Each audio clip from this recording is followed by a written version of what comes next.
Dans l'émission Yor Yor, le débat a pris une tournure particulièrement intense autour d'un sujet qui fait beaucoup parler, le conflit supposé entre la coalition PASTEF et le président Bassirou Diomaye Faye. Les chroniqueurs n'ont pas mâché leurs mots. Entre analyse politique, révélations et opinions tranchées, chacun a tenté d'expliquer les véritables raisons de ces tensions. S'agit-il d'un simple désaccord stratégique au sommet de l'État, d'une lutte d'influence en interne, ou d'un réajustement normal après l'accession au pouvoir? Les échanges ont mis en lumière des divergences qui pourraient avoir des conséquences importantes sur la stabilité politique et la cohésion de la majorité. Ce débat dépasse les personnes. Il touche à la gouvernance, aux promesses faites au peuple et à l'avenir politique du Sénégal. Les Sénégalais veulent comprendre ce qui se passe réellement et quelles pourraient être les répercussions sur les décisions à venir. Dans cette vidéo, nous revenons en détail sur les points clés du débat, les arguments avancés et les enjeux cachés. Si vous aimez les analyses politiques claires, profondes et sans langue de bois, abonnez-vous, likez et partagez pour ne rien manquer des prochaines discussions. li ma si jàngat Nafissatou mooy li nga xamante ne ñoom ñaar ñooñu ci lañ nekk mooy Pastef ak coalition Diomaye wala boog ma ne Ousmane Sonko ak Bassirou Diomaye Diakhar Faye parce que boo xoolee li nga gis ne ci lañ nekk boobu ba tey c'est des tracts politiques yoo xam ne ñu ngi koy lancé wante par-ci et par-là ku ci nekk yaa ngi woon sa morom ni nga xamante ne noonu nga amee doole ma jàpp nag ne loolu moom duma ci attardé wu mais réunion yi ñuy organiser ci wàllu politique ni ñuy dajalee seeni ñooñ ci wàllu politique di xool naka la ñuy doxalee yan stratégie la ñu war a teg peut-être ba gën a yaatal seen parti wala parce que réunion Pastef bi ñu ngi may xamal ne ma ñu ngi ñuy xamal ne jaayu carte membre yu bees yi aussi mooy membre yi nga xam son ko waxoon na fi dafa bëgg xaw ma ñaata million d'adhérents donc 1 million ñi nga xam ne peut-être ñu ngi tàmbali di ñëw di adhérer si wala yu ni mel. mais at mu jot bu amee 1 million 2029 bu bokkee day jël nguur gi de ndax 3 millions moom bu ñu la votelee Fatima te ñu ngi 2026. dëgg la yàlla baax na. 26 1 jaayu 27 1 carte 28 membre bi moom dajaa ñooñ moom lu ca gën a fës la ci seen réunion boobu. alors Diomaye itam de son côté ñi ngi annoncé ne ci benn hôtel de la place samedi dinañu amal ñoom itam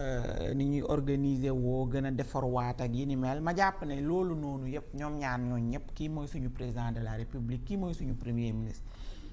noonu nga xam ne noonu la ñuy organiser woo politiquement di ko réunion wee di génnee seen xam-xam ci côté politique ngir defar seeni parti ngir ku ci nekk xam nan ngay demee ci 2029 ngir mën a nekk candidat ba gagné moi je pense que bu ñu ko defee ci réew mi ñu romb fi ñu toll nii et dinañu génnee Sénégal ci guute gi ñu ko dugal ndax ñoo ko ci dugal nag vraiment et jàpp naa ne la leen ñor ñoom ñi ngi ci li leen ñor mooy politique Ousmane Sonko barki dem dañ ko dégg ci ay kàddoom mu ne nañu bàyyi politique yi te liggéey waaye ci suba ga rek xëy na weddi boppam ndax xëy na rek amal ab réunion ak bureau politique am ba mu xëyee jubluwut ci lu jëm ci réew mi ak primature ak li ñu ko sant de luy doxal réew mi déedéet ci luy doxal parteem la utali ngir peut-être defaruwaat ngir 2029 ñun loolu lañu gis en tout cas dafay wane rek ne réew mi ñoru leen li may faral di wax chaque jour rek bu njëkk dama leen daan laaj est-ce que réew mi ñor na leen léegi dama leen di affirmer léegi laajatuma léegi daf maa leer ne man ñii réew mi ñoru leen ñii seen bopp moo leen ñor ñii actuellement ci ay calcul politique la ñu nekk pour xool 2029 ak 2027 nu mu war a mën a demee waaye pendant ce temps nag les Sénégalais ñu ngi souffrir bu baax les Sénégalais danoo sonn ñu wax leen ko ak ñu ñàkk leen ko wax sonn nanu ba fu sonn yem ba ci ñoom ñi ànd ak ñoom sax danoo sonn ba si ñoom ñi leen di jàppal tànk bés bu set am na ci ñoo xam ne xëy na ngor moo leen ci téye rek ak peut-être rus nañoo génn parce que kaas nañu ci fu ne xuloo nañoo ku ne tey rus nañoo génn xëy na gisuñu dara xëy na dañoo am déception ñu ci bari looloo leen ci bàyyi waaye intérieurement koo ci fekk ci biir néegam mu summeeku dese boppam xam na ne réew mi doxul te metti na te li ci am du lenn lu dul ñaan yi ñu fi teg ñu nekk ci politique ay problème politique ay lijjanti ay calcul kese calcul yi ñuy def ak xam-xam gi ñu am pour politique kese la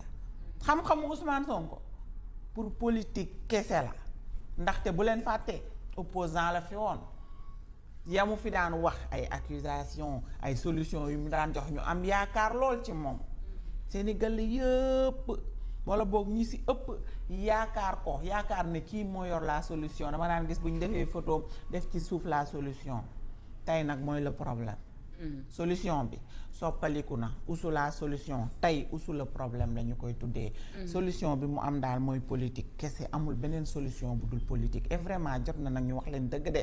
ci li ñu nekk nii nañ ko ba te nekk ci suñuy jafe-jafe. ndax looloo tax ñu tàbb leen fi. Mamadou réunion d'urgence su démb bi foroo ci dara parce que tey moom am naa envie ñu def ay révélation lan moo waral xëy na Ousmane woote réunion d'urgence fële ca siège u Pastef loolu laaj bu njëkk la mais leneen li ci topp mooy si samedi on aperçoit le président de la République Bassirou Diomaye Diakhar Faye fële ca King Fahd Palace loolu ce sera un signal fort bi wane ni il s'est engagé à 100% dans sa coalition. du Pastef woote nañ fa demu fa kay bu coalition boo wootee coalition boppam bu fa demee kay leer na moom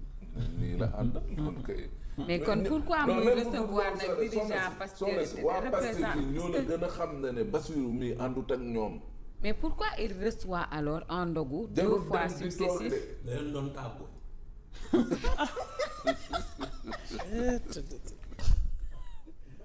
parce que loolu jaxasoo na tam Mamadou tu peux pas parce que comprendre ñu Bassirou mënul bokk Pastef dàqaguñu ko muy demaat xëy na di régir les textes fondateurs de sa coalition ñu ne deetawaay Pastef wootee réunion d'urgence du ca dem mais njort nañu ne mënees naa dem fële ca King Fahd Palace jaxase ni malaise googu noonu Mamadou il faut réellement qu'on nous édifie sur la posture wala ku ci nekk lan mooy posture am édifier nañ la de kon édifier wuñ ñu ni ñu bëggee ñu édifier ñu Ousmane nee na Aïda Mbodj moom mooy jiite coalition bi xëy ëllëg Bassirou teggi Aïda Mbodj indil la Mimi Touré loolu jeex na loolu kay acte politique ak tontu mënul weesu loolu. mais la réception comment tu analyses non ça? mais la réception des dirigeants des départements et des maires et députés Pastef di def et encore une fois gis nga soxna si gis nga jaayum carte c'est pas un baromètre pour wane ne da ngay gagner élection. est-ce que gis nga affaire ñooy la Macky Sall ne woy dem leen jaay ji ay carte parce que non seulement amul njëriñ deuxièmement ci coono ak cacophonie képp la lay dugal te au finish résultat bi nga bëgg doo ko am est-ce que xam nga vente de carte benn responsable mën na jënd 1000 cartes maye ko ne la woy ñun suñu zone ñun 1000 personnes jënd nañ carte. xew nekkee xale nekk biir parti socialiste la ñëpp bàyyi nañ loolu ay jaayum carte parti traditionnel yi ñoo ko dese jaayum carte moom garanti lu la dara xaw ma nag ñoom ci njaayum carte gi léegi la nañ ci bëgg pour jauger seen électoral ou pas mais je vous dis c'est pas un bon baromètre beneen bi moom mooy coalition Diomaye président mais ñoom it dañuy teg ay actes politiques dañuy gën a encourager Bassirou pour wan ko ne écoute yaa ngi ñun tamit dañ lay wan ne la coalition là mi ngi dox mi ngi dund parce que aussi un parti politique ou si vous voulez une coalition xemmemte fam wala li nga xam ne moom moo ko war moom mooy parti bi coalition bi di dox à travers des rencontres à travers des échanges à travers des initiatives nit ñi di dajaloo di waxtaan mobilisation ainsi de suite loolu moom mooy doxal parti politique moom mooy doxal coalition et loolu moom mooy tax Bassirou aussi di gën a am fit ak gën a mën a engagé wu auprès justement de ses camarades de la coalition kii Diomaye président parce que tamit loolu da ci am solo maintenant s'il y a les textes naturellement un parti politique est régi par des textes ñoom it coalition bi dañuy bëgg mu am ay textes yoo xamante ni ñëpp a koy respecté. les textes fondateurs. oui bu ko defee ku ci nekk ñëpp signé nangu ne textes yi lii la ñu am ñu entériner ko à l'issue d'une assemblée générale comme ils vont le faire le samedi bu ñu weesoo loolu maintenant ils vont peut-être de liggéey pour def le maillage du territoire ainsi de suite donc parti bi di dox coalition bi di dox bien sûr pour que Diomaye gën a mën a wékku ci parti coalition bi pour gën a mën a demal boppam. donc loolu jàpp naa ne ay actes yoo xam ne yu am solo la parce que tamit nit ki day bëgg ca la nga xam ne loolu la bëgg a dem tamit mu ci gis la ko ci encourager ak li nga xam ne mooy stimuler wooy justement lu koy motiver pour mu mën ci jàpp et jàpp naa ne ci loolu registre boobu la nekk kii di Mimi Touré maintenant Pastef ñoom ba léegi nii il se cherche xamuñu war nañ toog waruñu toog Bassirou ànd na ak ñun ànd tout en plus pourquoi tout le temps action réaction moo ci topp mais parce que comme si dañu nekk ci benn battle coalition déggoo Ousmane nee na leen cohabitation douce la cohabitation douce mooy ñaar ñoo xam ne bokkuñu fa ñu jëm mais douce bi léegi non fu mu ne douce bi léegi mu xumb de non douce bi moom mooy fu mu nekk nii dañuy bañ ku nekk day am dañu bëgg ñu laale waaw mais fu ñu jëm inévitablement dinañ jonjon jam loolu moom mun ci ñaar